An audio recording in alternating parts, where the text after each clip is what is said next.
Assalamualaikum warahmatullahi wabarakatuh. Kami dari kelompok 2 mata kuliah Praktek Komputer Bisnis akan mempresentasikan tentang Internet Marketing. Yang beranggotakan 1. Devina Maulana Putri, 2. Dionisia Keniata Masimarmata, 3. Fajar Apriana, 4. Fajar Bambang Dewayana, 5. Fitriana Baru Pasaribu.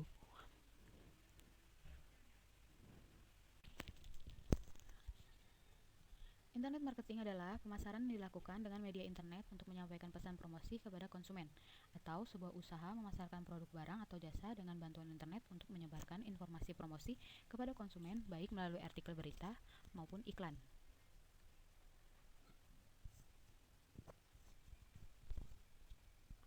Berbagai jenis fitur internet marketing seperti search engine marketing, display advertising, email marketing, affiliate marketing, interactive advertising, blog marketing, dan viral marketing.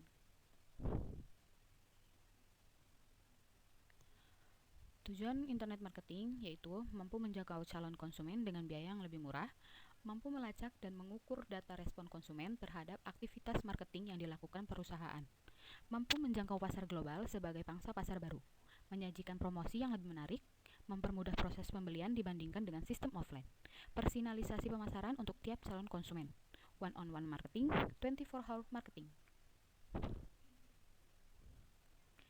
Jenis-jenis internet marketing yaitu 1. Business to business.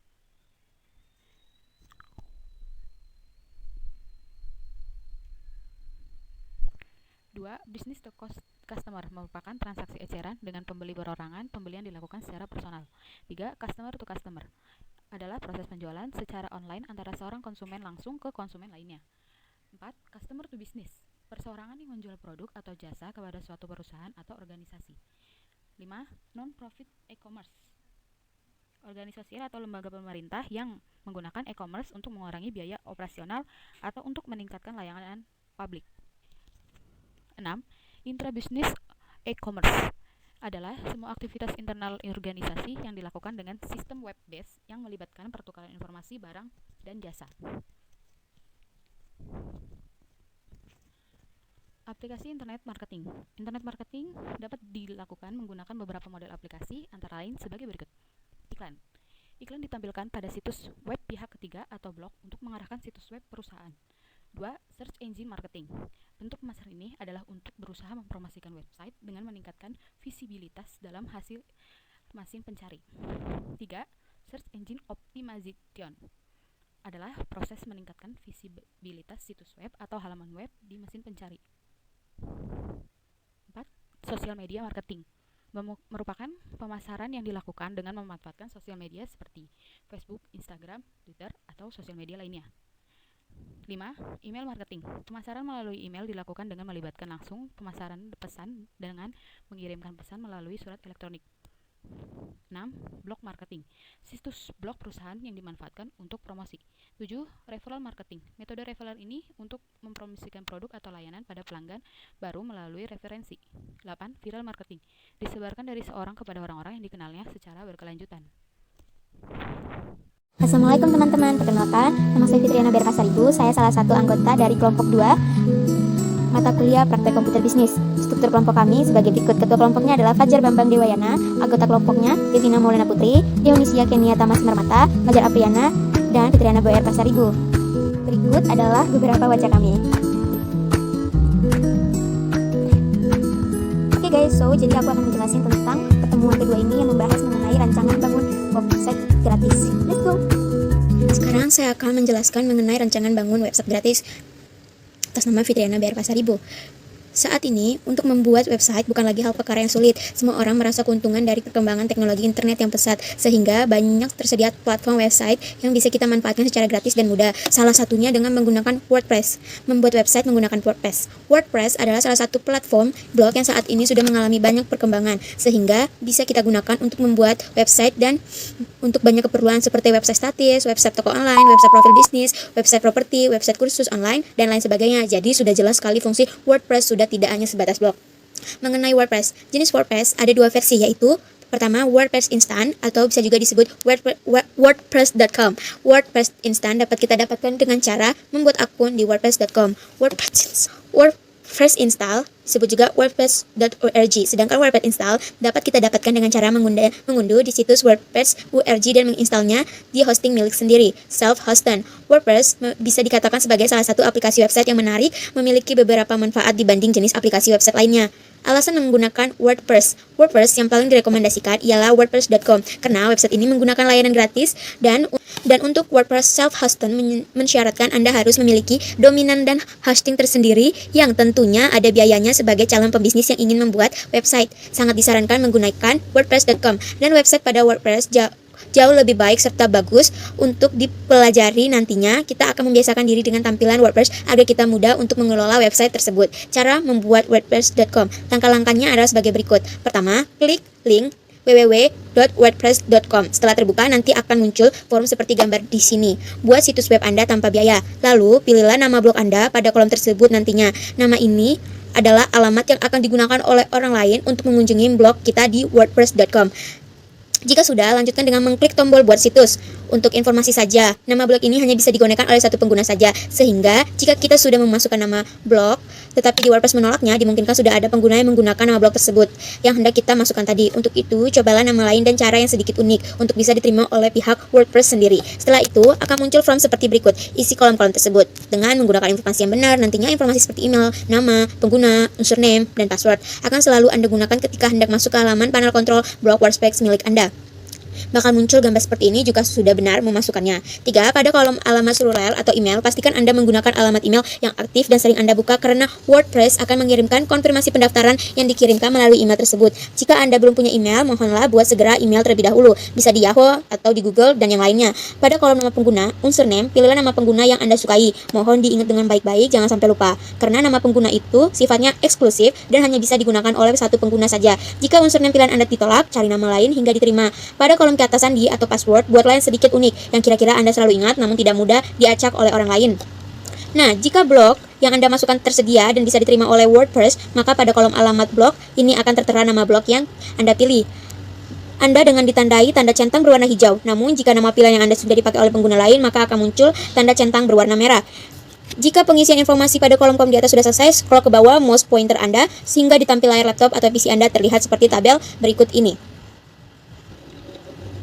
Klik tombol buat blog yang saya tandai dengan panah merah karena kita akan membuat versi blog WordPress yang gratisan dan WordPress akan memberikan email konfirmasi berkaitan dengan akun yang baru saja Anda daftarkan. Nah, sekarang saatnya Anda melakukan penyesuaian terhadap blog yang hendak Anda pakai. Kurang lebih ada 4 langkah yang bisa Anda ikuti. Silakan klik pada gambar dan sesuaikan judul seperti gambar berikut ini. Lalu begini.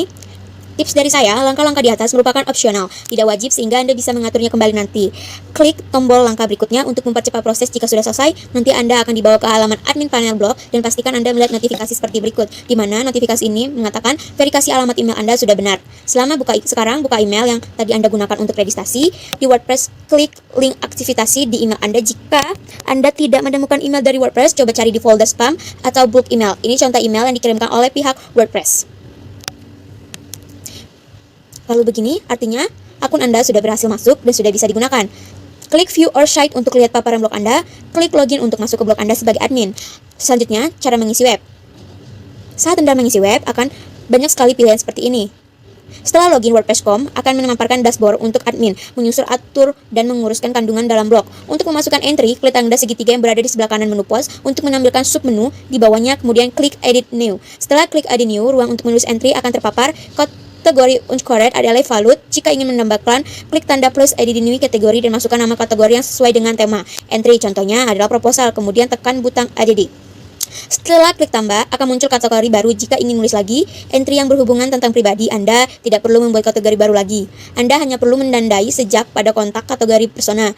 Jika kolom entry telah diisi dan kolom kategori telah ditandai, klik butang publish yang berada di bagian kanan. Jika Anda telah berjaya publish entry, akan tertera post publish view post. Di atas kolom entry, klik view post untuk melihatnya.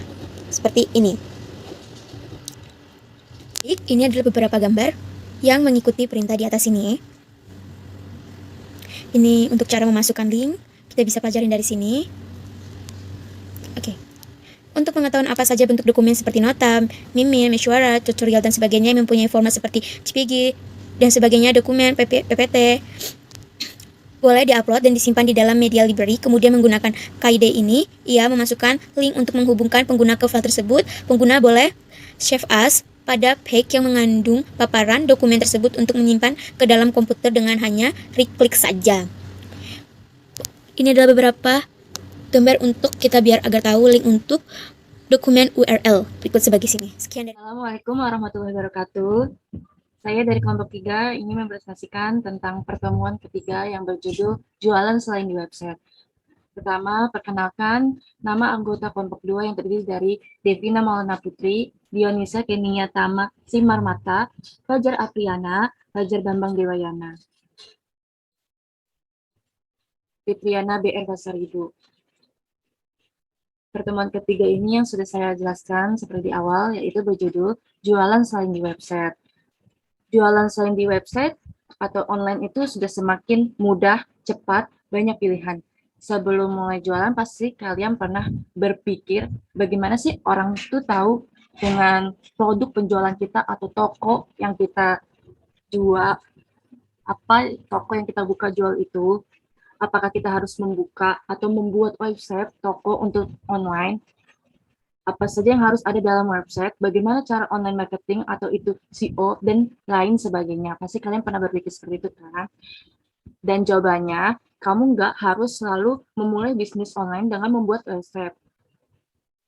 Website atau laman pribadi memang banyak manfaatnya. Kamu bisa menjadikan website sebagai pusat toko online-mu, sebagai membangun image brand dan kepercayaan konsumen. Tapi membuat website bagi online seller nggak selamanya mudah. Dan sekarang banyak alternatif jualan online tanpa membuat website. Nah, sudah jelaskan. Sekarang kita masuk tentang pengantar.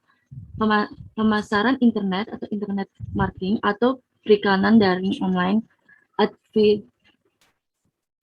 disebut juga pemasaran online atau perikanan internet adalah sebuah bentuk dari pemasaran dan perikanan yang menggunakan internet untuk mengirim pesan-pesan promosi kepada konsumen.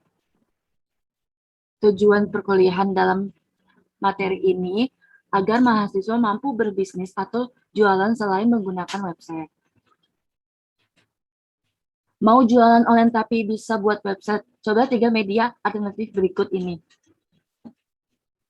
Menjadi pembisnis online saat ini memang sangat menjadi primadona tersendiri bagi setiap orang. Selain faktor kemudahan transaksi dan biaya yang hemat, tanpa harus membangun toko fiksi dengan bisnis online, mereka bisa mendapatkan keuntungan yang berlipat-lipat karena peminatnya yang selalu meningkat sepanjang tahun. Namun sayangnya saat akan memulai bisnis berbasis elektronik ini ada saja beberapa kendala yang dihadapi para pembisnis online. Salah satu kendala yang sering dihadapi pembisnis online saat akan mulai bisnisnya adalah pembuatan website. Berbisnis online memang seringkali berkaitan dengan pembuatan toko online yang harus memakai website dominan dan hosting. Memang dengan memiliki website dengan website hosting dan dominan tersendiri, toko online Anda akan berkesan profesional. Namun tujuan berbisnis bukan hanya untuk profesional saja. Jika Anda mampu menghasilkan pendapatan dan dengan hanya media yang lebih sederhana, maka itu lebih menguntungkan, bukan? Maka dari itu, Anda yang tidak memiliki keahlian membuat website atau mungkin tidak memiliki dana untuk membeli hosting serta menyewa programmer, maka Anda masih bisa untuk jualan online dengan menggunakan media alternatif yang lainnya. Apa saja media alternatif yang bisa digunakan untuk sarana jualan online tersebut? Berikut ulasannya. Pertama, aplikasi chat. Media alternatif pertama untuk bisa jualan online selain website adalah aplikasi instant messaging. Saat ini sudah banyak pilihan aplikasi instant messaging yang bisa Anda gunakan untuk Anda jualan online. Beberapa di antaranya adalah BlackBerry Messenger, BBM, WhatsApp, Line, dan lain sebagainya. Dari sekian banyak aplikasi BBM adalah yang sering kali menjadi pilihan favorit para pembisnis online. Jika Anda memang memilih media aplikasi chat ini, maka yang perlu Anda lakukan adalah membuat akun dengan nama toko online Anda. Selain itu, postinglah beberapa produk yang akan Anda jual dan buatlah grup tersendiri jika memang konsumen Anda telah banyak dengan hanya bermodal smartphone dan jaringan internet tertentu. Anda akan lebih mudah dan leluasa untuk menciptakan dan menjalankan toko online Anda. Pengertian aplikasi chat. Aplikasi chat global adalah sarana komunikasi yang menghubungkan dua atau lebih orang tanpa batasan wilayah. Aplikasi ini dikenal lebih efektif dan efisien dibandingkan cara komunikasi lainnya. Pasalnya hanya memudahkan koneksi internet, komunikasi Anda berjalan lancar dan bersifat real time. Memahami pengertian chatting. Secara etimologi, kata chatting berasal dari bahasa Inggris yang dalam bahasa Indonesia artinya obrolan, bercakap-cakap, cengkraman, atau kongko.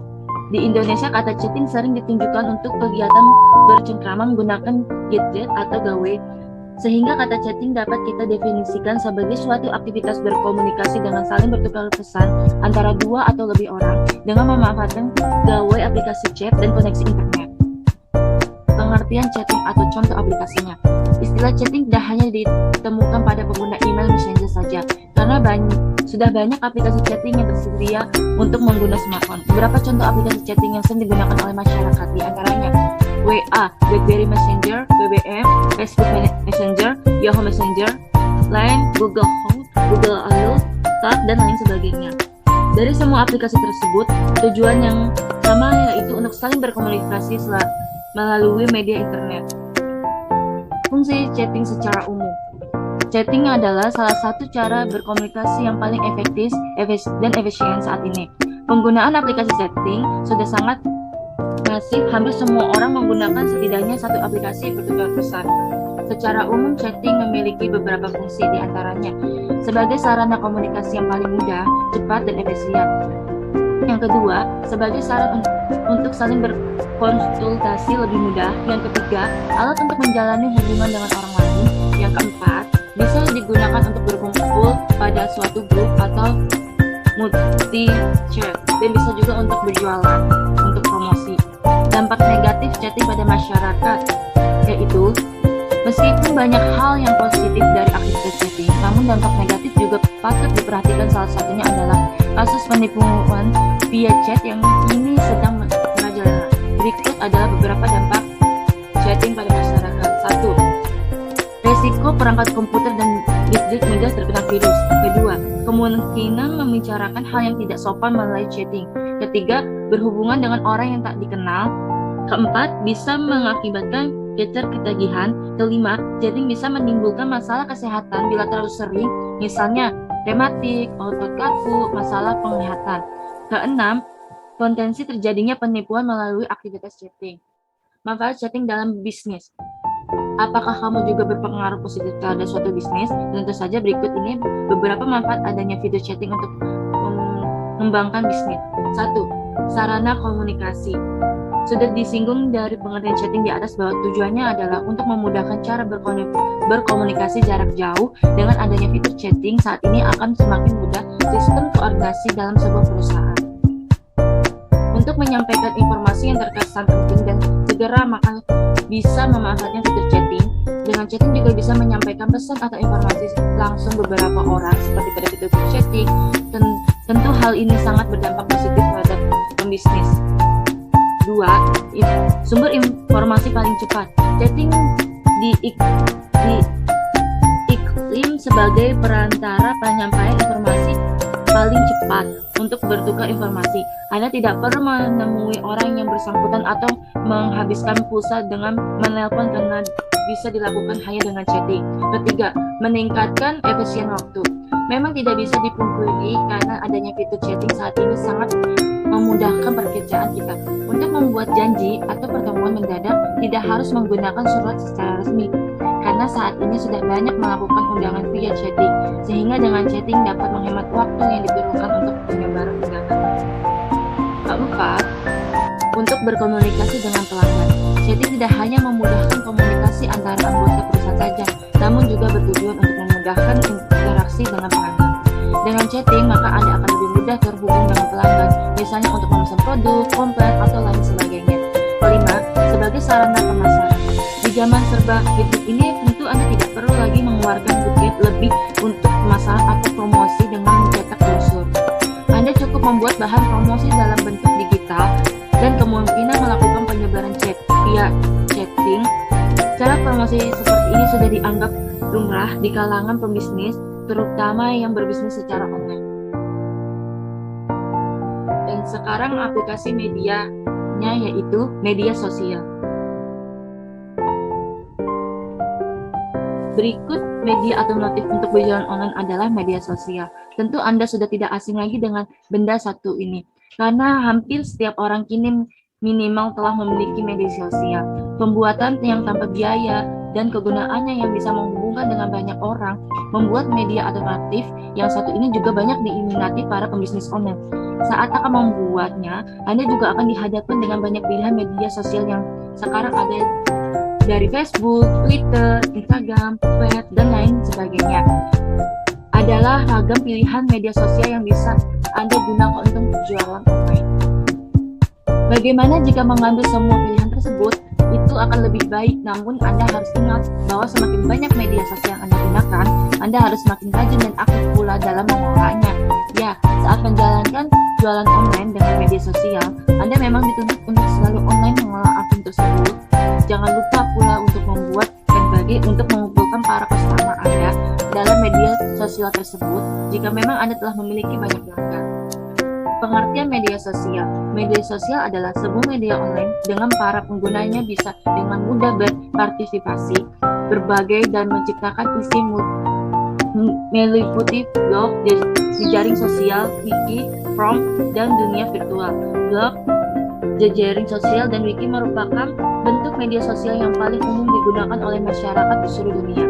Dampak positif dari media sosial adalah memudahkan kita untuk berinteraksi dengan banyak orang, memperluas pergaulan jarak dan waktu bukan lagi masalah, lebih mudah dalam mengekspresikan diri, penyebaran informasi dapat berlangsung secara cepat, biaya lebih mudah. Sedangkan dampak negatif dari media sosial adalah menjauhkan orang-orang yang sudah dekat dan sebaliknya. Interaksi secara tatap muka cenderung menurun, membuat orang-orang menjadi kecanduan terhadap internet, menimbulkan konflik, asalifikasi, rentan terhadap pengaruh buruk orang lain. Adanya media sosial terhadap mempengaruhi kehidupan sosial dalam masyarakat, perubahan-perubahan dalam hubungan sosial, relationship, atau sebagai perubahan terhadap keseimbangan equilibrium hubungan sosial dan segala bentuk perubahan-perubahan dalam lembaga-lembaga kemasyarakatan. Di dalam suatu masyarakat yang mempengaruhi sistem sosialnya, termasuk di dalam nilai-nilainya, sikap dan pola perilaku di antara kelompok-kelompok dalam masyarakat. Perubahan sosial positif seperti kemudahan memperoleh dan menyampaikan informasi, memperoleh keuntungan secara sosial dan ekonomi. Sedangkan perubahan sosial yang cenderung negatif seperti munculnya kelompok-kelompok sosial yang mengatasnamakan agama, suku, dan pola perilaku tertentu yang terkadang menyimpang dari norma-norma yang ada. Yang ketiga yaitu menggunakan marketplace. Terakhir, media alternatif untuk berjualan online adalah marketplace adalah tempat yang disediakan oleh pihak ketiga sebagai tempat berjualan produk secara online. Saat ini telah banyak situs marketplace yang telah menyediakan layanan pada siapapun yang ingin berjualan secara online. Sebut saja OLX.com, Bukalapak.com, Tokopedia.com, dan lain sebagainya. Untuk bergabung dan bisa berjualan di sana, Anda hanya diharuskan untuk mendaftarkan data diri dan bisnis Anda. Lalu berapa biaya pendaftarannya? Jangan khawatir, karena membuat toko online di marketplace Anda tidak akan dikenakan biaya sepeser pun alias gratis. Namun yang harus diingatkan, Anda memutuskan untuk berjualan online lewat marketplace, Anda harus memiliki strategi yang jitu dalam menjaring konsumen. Ini karena berjualan di marketplace, tingkat persaingan sangat ketat. Saking ketatnya, perang harga akan sangat terjadi dalam jualan online di marketplace. Hal ini disebabkan selain situs marketplace yang bisa melakukan sortir harga, para pengunjung marketplace pun sering memilih harga yang termurah tertentunya. Pengertian marketplace pada dasarnya, marketplace merupakan pihak perantara yang mengakomodasi pihak penjualan dan pihak pembeli di dalam dunia maya. Situs marketplace akan menjadi layak pihak ketiga dalam transaksi online dengan menyediakan fitur penjualan serta fasilitas pembayaran yang aman. Marketplace sendiri bisa kita artikan sebagai suatu department store-nya online store. Apa saja jenis-jenis marketplace itu? Umumnya terdapat ada 2 jenis bentuk kerja sama yang dilakukan marketplace, yakni marketplace murni dan juga marketplace konsinyani. Berikut adalah penjelasannya. 1. Marketplace murni. Sistem kerjasama yang dilakukan dalam marketplace murni terjadi saat situs marketplace menyediakan fitur penjualan lapak untuk berjualan lengkap dengan fasilitas pembayaran. Penjualan yang bekerjasama di dalamnya akan diberikan keluasan yang sangat banyak dibandingkan dengan kerjasama konsinyasi. Setiap penjualan diberi kewajiban untuk menyediakan deskripsi dan foto produknya sendiri. Selain itu, penjualan juga bisa menerima penawaran harga yang dilakukan oleh pembeli. Jika sebelum pembeli melakukan pembayaran, maka pihak pembeli bisa melakukan penawaran harga pada penjual. Setelah harga yang cocok antara kedua belah pihak, maka pihak pembeli bisa mengirimkan sejumlah uang yang sudah disediakan oleh pihak marketplace. Beberapa contoh marketplace yang terkenal dengan jenis kerjasama ini adalah Tokopedia, Blibli, Bukalapak, Evelina, dan Belanja. Sedangkan beberapa contoh marketplace dari luar negeri yang terkenal di Indonesia adalah Shopee, Lazada, JD.id, Amazon, dan Rakuten. Jenis kedua marketplace yaitu marketplace konsinyasi. Jenis kerjasama yang dilakukan dalam marketplace konsinyasi adalah lebih seperti titip barang. Jadi, jika pihak penjual ingin melakukan kerjasama dengan situs marketplace ini, maka pihak penjual hanya perlu menyediakan produk yang diklaim informasi produknya ke pihak marketplace saja. Beberapa marketplace yang menyediakan jenis kerjasama konsinyasi adalah Zora dan Beribenta. Intinya, pihak situs marketplace akan mengurus seluruh penjualan produk dari mulai foto produk, gudang, pengiriman barang, serta fasilitas pembayaran. Jenis kerjasama ini sangat berbeda dengan kerjasama sebelumnya. Karena pada jenis kerjasama ini pembelinya tidak bisa melakukan penawaran karena seluruh harga dan alurnya sudah diatur dan ditangani oleh situs marketplace. Pihak marketplace akan mengurus seluruh hal terkait penjualan dari mulai pengiriman barang foto, gudang, produk, hingga fasilitas pembayaran. Beberapa jenis marketplace sebelumnya, di marketplace jenis ini pembelian tidak bisa melakukan penawaran harga karena semua alur transaksi ditangani oleh situs marketplace. Lantas, apa bedanya marketplace dengan online shop? Sebagai besar dari Anda juga pasti sering mendengar kata online shop atau toko online. Lantas, apakah keduanya platform yang sama? Tentunya jawabannya adalah tidak sama. Keduanya adalah bentuk platform yang berbeda. Letak utama perbedaannya adalah perantara. Marketplace merupakan pihak perantara yang menyatukan penjual dengan pembeli, sedangkan online shop sama sekali tidak membutuhkan perantara. Penjualan akan langsung menjual produknya pada platform pemiliknya sendiri, jika tidak memerlukan perantara sama sekali. Melakukan penjualan dengan platform online shop akan menuntut Anda untuk bisa lebih mandiri. Anda harus membuat website, mengelola pemasaran dengan bantuan media sosial, dan harus berhubungan langsung dengan pelanggan. Meskipun begitu, mengelola website online shop sendiri juga mempunyai banyak keuntungan tersendiri. Terlebih lagi jika Anda sudah memiliki brand. Saat ini bahkan sudah banyak brand sukses yang membangun online shopnya sendiri. Selain keuntungan lain yang akan Anda rasakan ketika mengelola website online shop sendiri adalah toko online shop Anda akan mendapatkan kepercayaan yang lebih banyak di mata pelanggan. Berdasarkan hasil riset dari Perisim, 84% pelanggan lebih percaya pada online shop yang sudah memiliki website resmi dibandingkan dengan mereka yang hanya berjualan di media sosial. Online shop Anda akan lebih mudah ditampilkan di mesin pencarian Google. Hal ini sangat penting karena 81% pelanggan harus melakukan riset dengan memanfaatkan mesin pencarian terlebih dahulu sebelum benar-benar membelinya. Meminimalisir sifat ketergantungan dengan pihak lain, karena Anda akan dituntut untuk mempelajari dan mengelola website Anda sendiri, bukan website orang lain. Jika Anda sedang mengembangkan brand Anda, maka website adalah kebutuhan yang paling utama. Anda akan memiliki pusat toko yang seluruh dalihnya benar-benar Anda kuasai. Jadi, jika suatu waktu ada masalah tertentu di marketplace, maka Anda tidak akan kebingungan karena sudah memiliki online shop sendiri. Apa saja contoh marketplace itu? Saat ini persaingan marketplace yang ada di Indonesia sangat ketat.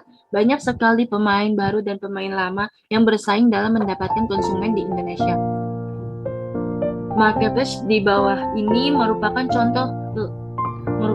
contoh marketplace besar di Indonesia yang termasuk dalam jenis marketplace murni. Alasannya adalah jangkauan pasar lebih banyak dan sangat beragam. 1. Tokopedia. Didirikan oleh William Tanuwijaya pada Februari 2009. Tokopedia merupakan salah satu marketplace yang sudah bergerak lama di Indonesia. Marketplace ini bahkan mendapatkan predikat sebagai marketplace terbesar dengan jumlah kunjungan per bulan sebanyak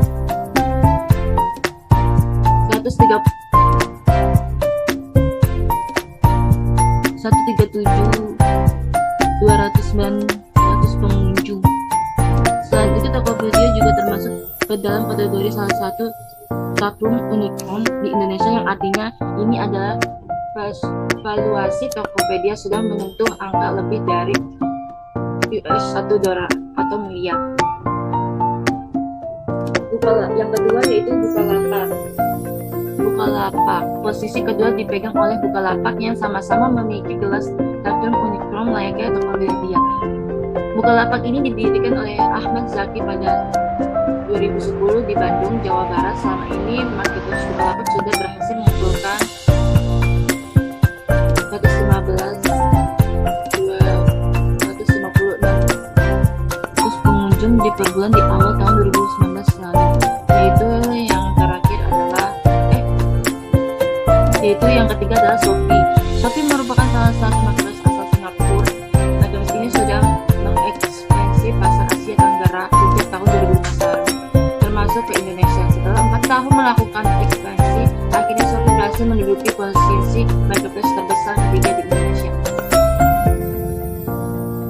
Yaitu yang keempat itu adalah Lazada. Nampaknya Lazada mulai merasa kesulitan dalam menghadapi persaingan dengan marketplace lainnya. Walaupun pada tahun 2018 lalu, marketplace ini mendapati banyak sekali pengunjung, namun pada tahun 2019 lalu Lazada hanya mampu menduduki peringkat keempat dengan jumlah pengunjung 52.004.500 per bulan. Yang terakhir itu ada Blibli.